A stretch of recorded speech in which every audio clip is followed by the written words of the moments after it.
তুমি কি বাসন মেজে দেবে আমার? একটু দাও না গো, মেজে দেবে।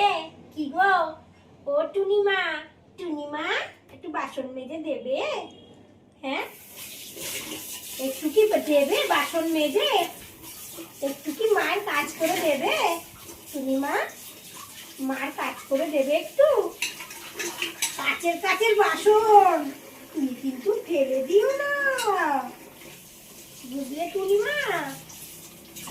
ও টুনিমা, এই দেখো কাচের, ওরে বাবা রে, যদি ভেঙে যায় পিট্টি দেবে তো মা, পিট্টি। তোমার কি আর বসার জায়গা নেই? তোমার মার এখানেই বসতে হবে? মা কি করছে তোমাকে দেখতে হবে? শ্বশুর বাড়ি যেতে হবে টুনিকে? হ্যাঁ, তুমি কি শ্বশুর বাড়ি যাবে? বাসন মাজা শিখছে, শ্বশুর বাড়ি কি বাসন মাজবে নাকি? তুমি শ্বশুর বাড়ি যাবে বলে কাজ শিখছে নাকি?